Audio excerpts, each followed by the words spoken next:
2nd, 2018, I'd like to call a council as a whole committee to order. Committee members present this evening are Councilors Walsh, Clark, myself, Councilor Krishmerick, Councilor Squalia, Green, DiNatale, Fleming, and Donnelly. The agenda will consist of the following this evening. Councilors, I'm just going to, I think, summarize here instead of reading each order unless there's any objections.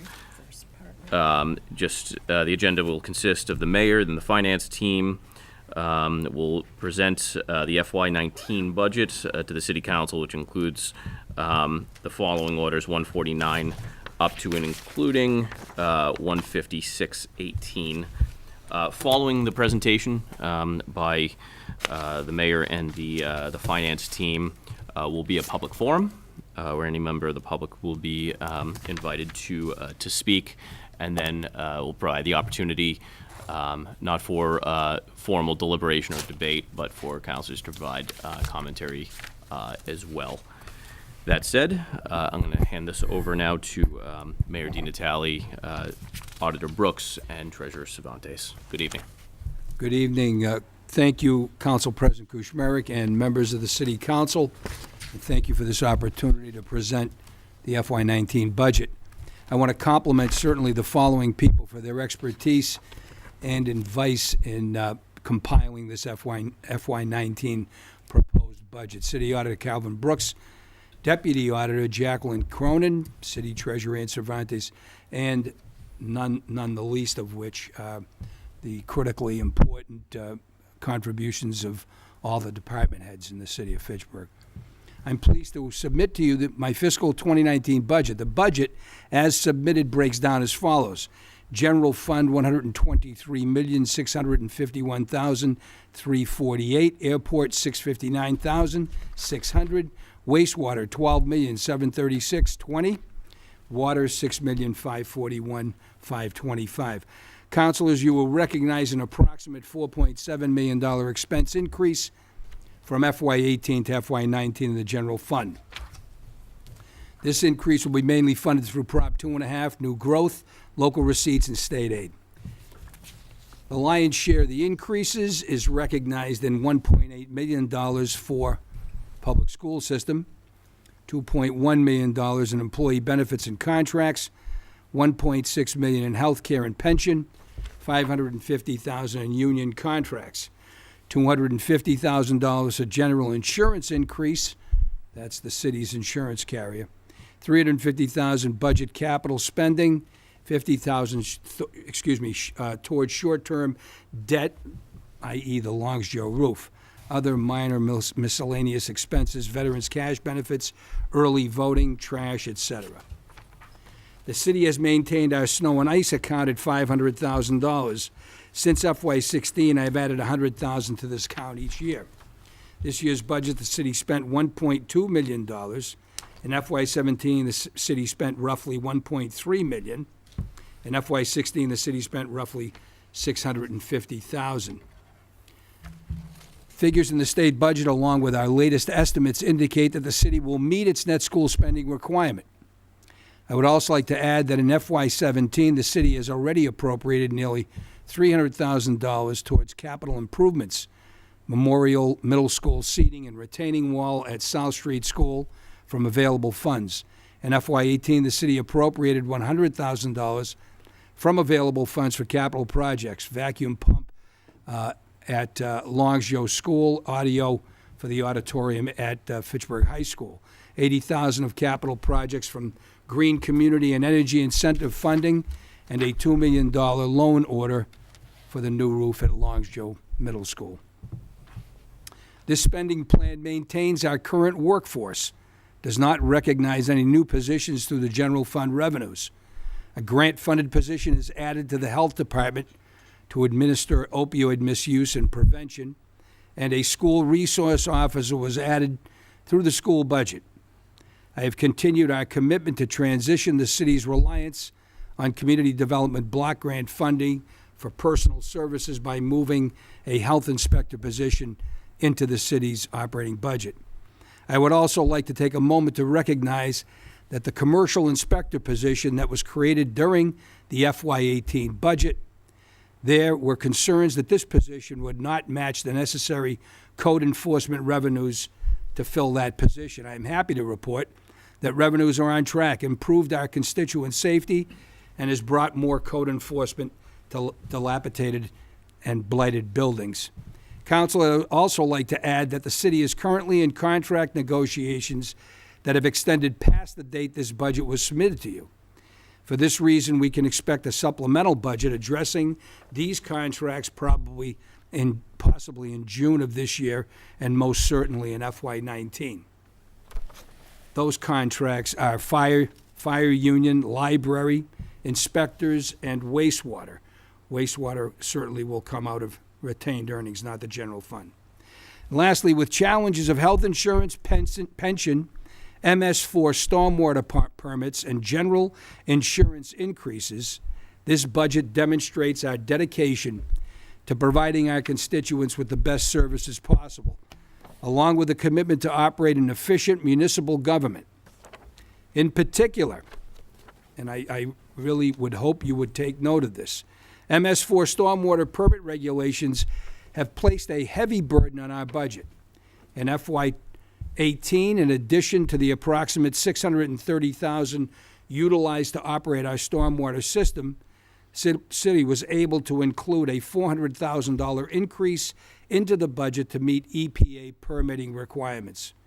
Shortly after the budget was passed, due to ongoing litigation, the EPA postponed the effective date of the MS4 stormwater permit from July 1, 2017 to July 1 of 2018. However, the city proceeded to spend down appropriated funds despite the delay to related stormwater projects in an effort to not raise constituents' taxes or fees as suggested by the EPA. The FY19 budget does not include the monies needed to fully fund the MS4 stormwater regulations. During FY19, pending judicial review, the city will need to address the appropriation of funds and move forward with permit compliance. FY18 stormwater projects that we've addressed in this year, GIS Engineering contracted services, we will be looking at replacing a Vector truck. In 2019, stormwater projects, GIS Engineering, contracted services, and infrastructure updates. That is my FY19 budget as submitted to you, the City Council. Thank you, Mayor Di Natale, and thank you to our city's finance team that I know has spent countless, probably hundreds of hours working on this budget to get us to this point. So thank you. At this time, I'd like to invite members of the public who are joining us this evening to provide any public comment. Is there anyone here wishing to do so at this time? All right, seeing none. Councilors, before I provide an opportunity to each of you for comment, I just want to kind of recap and summarize the budget process from this point. Now that the budget has been delivered to us and presented to us by the mayor, you'll have an opportunity this evening. We won't be entertaining any motions other than at some point to adjourn. We will not want to move on any of these items that are before us today. I'll be inviting each of you to submit proposed cuts in advance of our next meeting.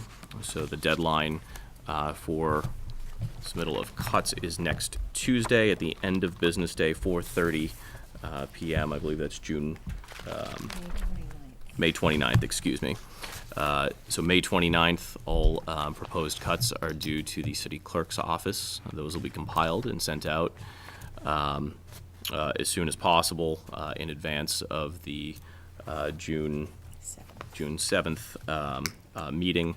At that point, council will have the opportunity. We'll go proposed cut by proposed cut. Council will have the opportunity to discuss, deliberate, provide commentary. The mayor and the finance team will be available, and at the mayor's discretion, department heads potentially affected by the cuts will have an opportunity to either answer questions or provide commentary. Again, that will be at the mayor's discretion. Beyond the finance team, at that point, the budget will then be before the council. The intent here, particularly in the week before the cuts, is particularly with new counselors around the table. It's an opportunity, and the mayor has assured me that all department heads are available.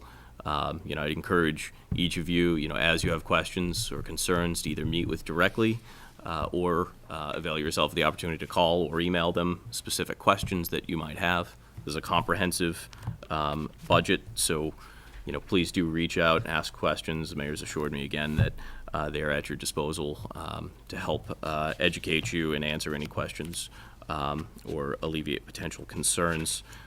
Provided that those concerns are not adequately met, you have the opportunity to submit cuts over the next week, and then those cuts will be before the council. That said, again, I'm not asking for formal motions this evening. This is an opportunity for councilors to provide. Essentially, this is your version of a public comment to provide commentary. I'd prefer to stay away from rebuttals between councilors, but certainly questions you might have that you'd like to see that might be answered, or investigatory work that you'll be doing over the next week would be options. That said, Councilor Green. Mayor, can you just go over again the contracts that will affect FY19? I've got fire, and then is it fire union and library? Yes. And then what else was there? Inspectors and wastewater. Thank you.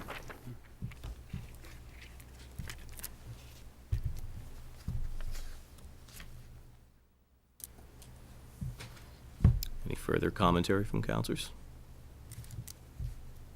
Councilor Fleming? I'm just curious about all the clothing allowances in all the different departments.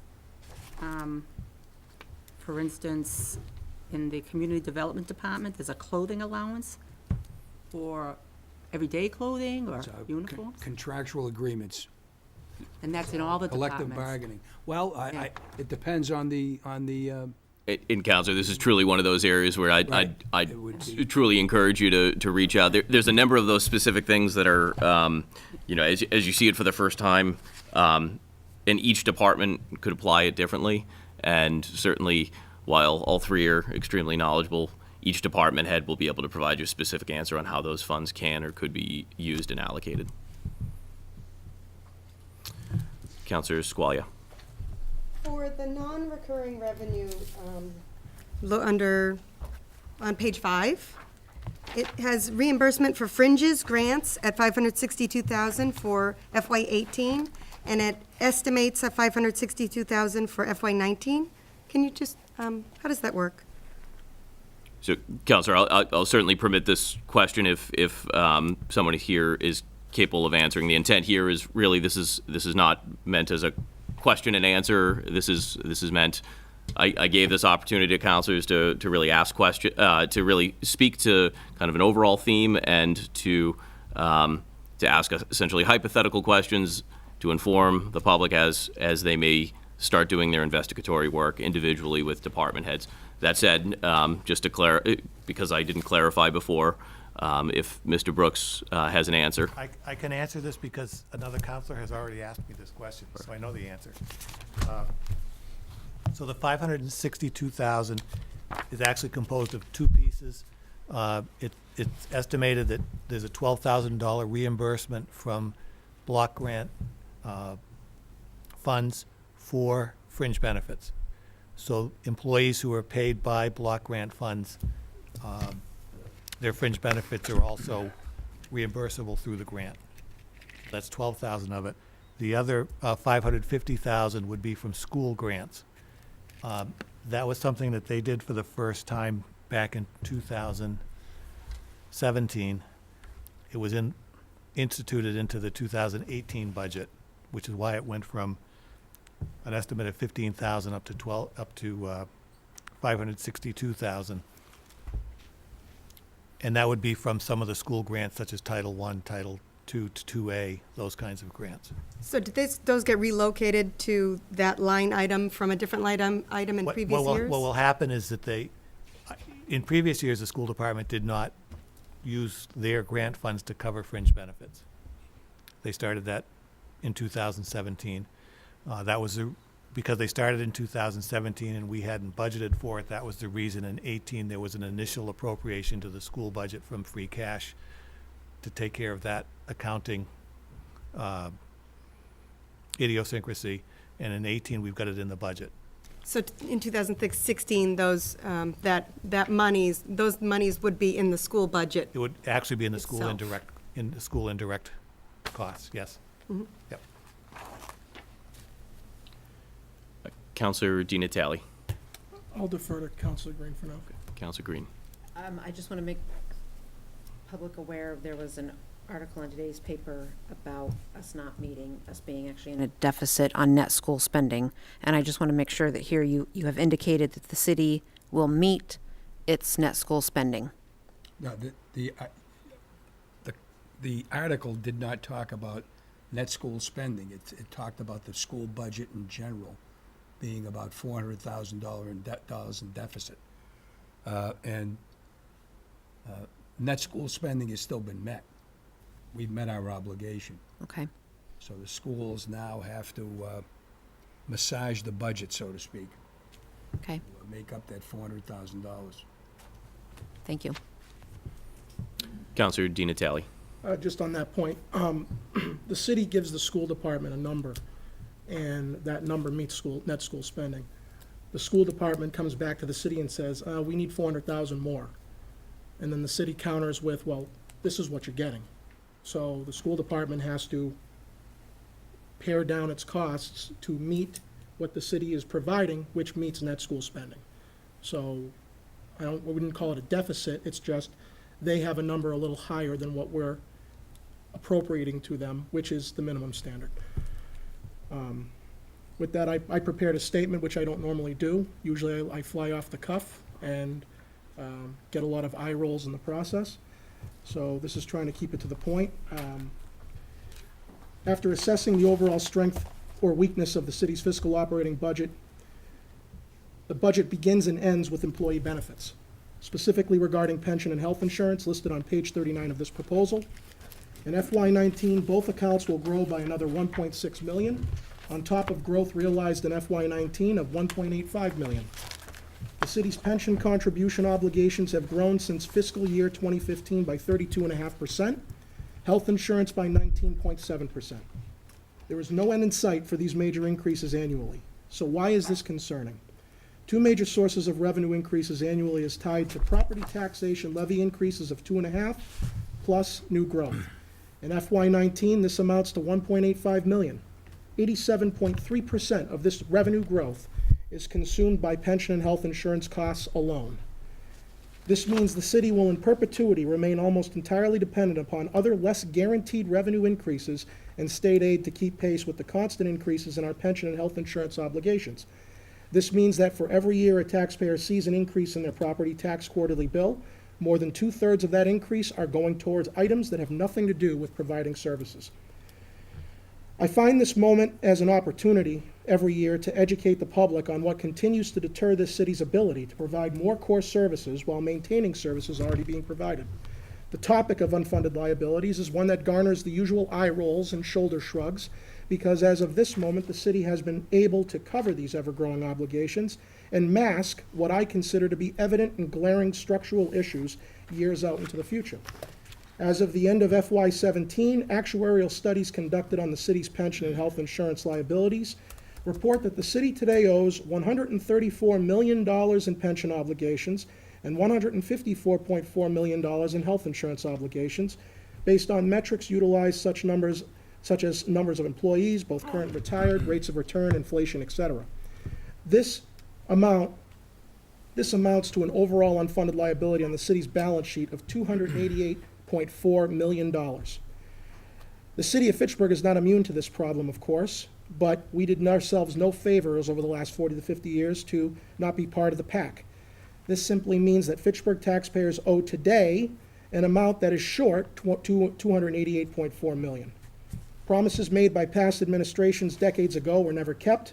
Proper funding of pension and health insurance accounts were always deferred and continue to be deferred with health insurance. In my 11 years as a city councilor, short of establishing an OPEB trust fund that currently has $900,000 in it, I have seen little to no attempts by mayoral administrations and finance teams to even strategize on how to course correct or at the very least slow the bleeding. I am not ignorant to the fact that to course correct requires major structural reforms that are politically unpopular. It is far from easy to change what has been a crash course this city began many decades ago. When anyone asks me, well, what would you do? I have put forth measures to privatize certain city services over the last 10 years, reduce operating costs, and requested that the retirement board hold off on COLA increases for retirees once in a while at the very least, only to be overwhelmingly rejected by administrations and city councils going back the last 10 years. Another concern I continue to have is the city's reliance on overlay surplus funds to the tune of $700,000. By the state DOR's definition, this is a free cash account, and past testimony has confirmed this.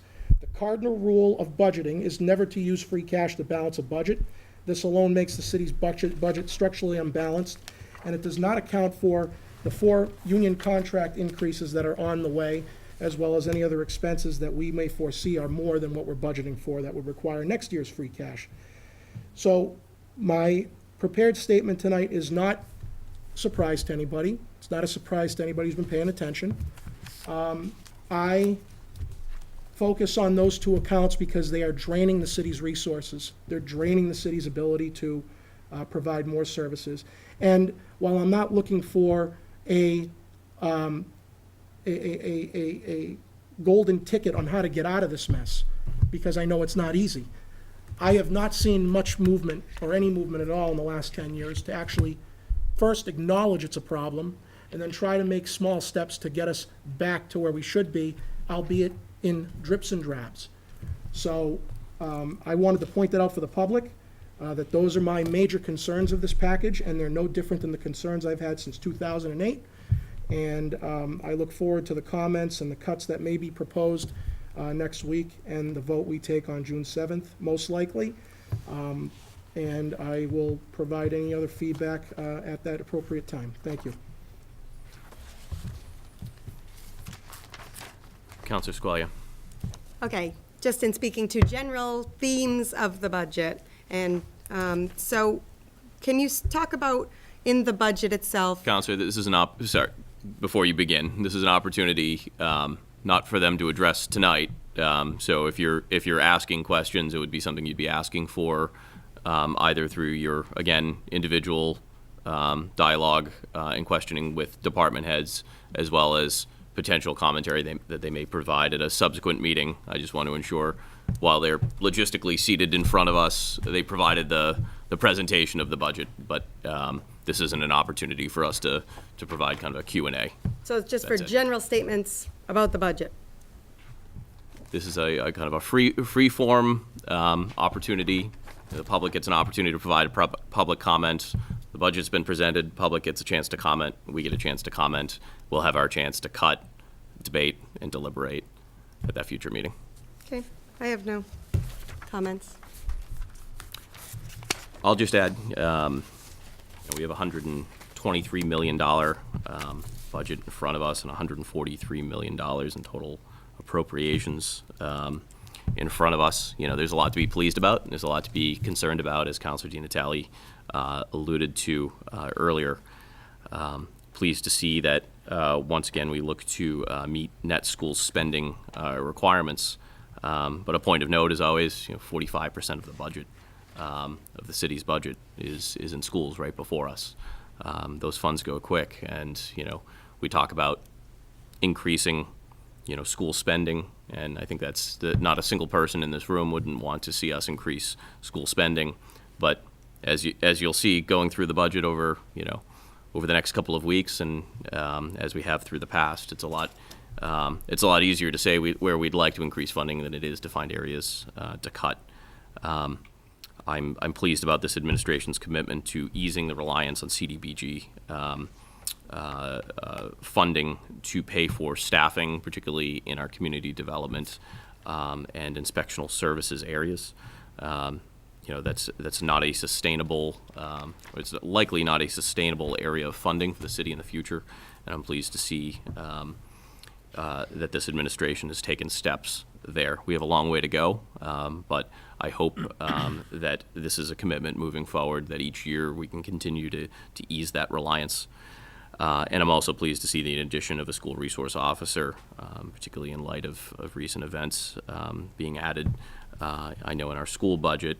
But it's certainly anxiously awaiting the results of a police cops grant to see that hopefully we as a city can also contribute an additional school resource officer to our school system, as I believe so many of us feel it necessary. A couple of areas of concern for me, and again, a lot easier to say areas we'd like to add. That's public works staffing. This is an area that traditionally they're always looked at last, and it's the area that I know as a counselor I most interface with, and that most of my constituents feel most passionately about is our public works. It's something that we see every day, we experience every day that we leave our house.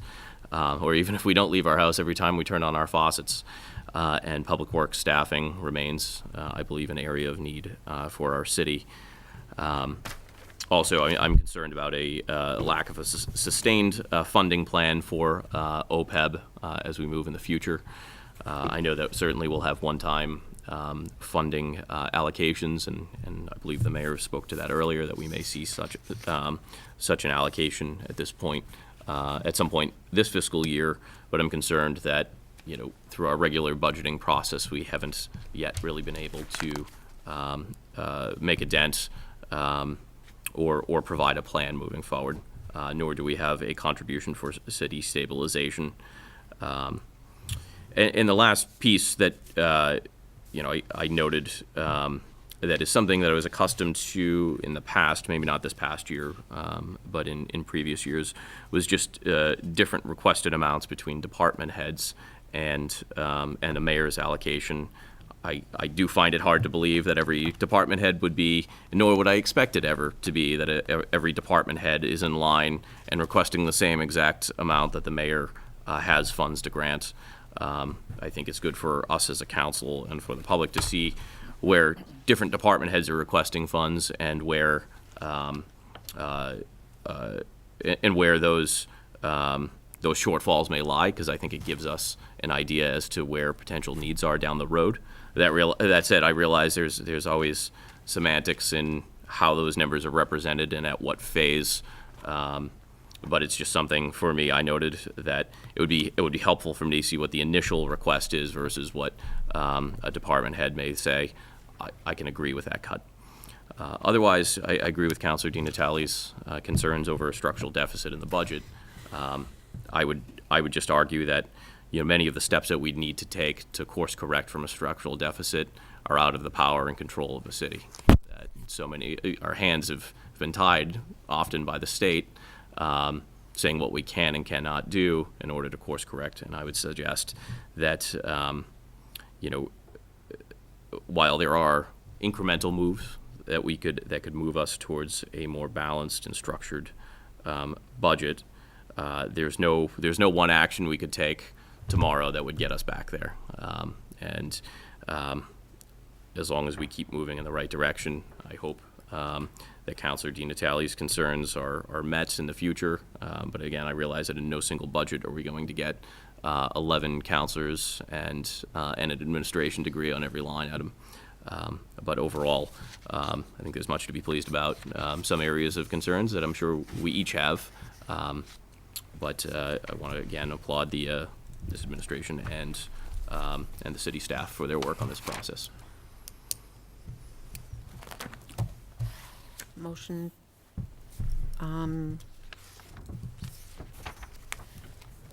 to approve the petitions in front of us, or a It would be motion to adjourn until our June 6th, Seventh. June 7th. Thank you. Motion to adjourn until June 7th. I have a motion and second to adjourn until the Thursday, June 7th, 2018 at 6 p.m. Council as a whole committee meeting. Speaking on the motion, all those in favor? Aye. All those opposed? We are adjourned. Thank you, councilors.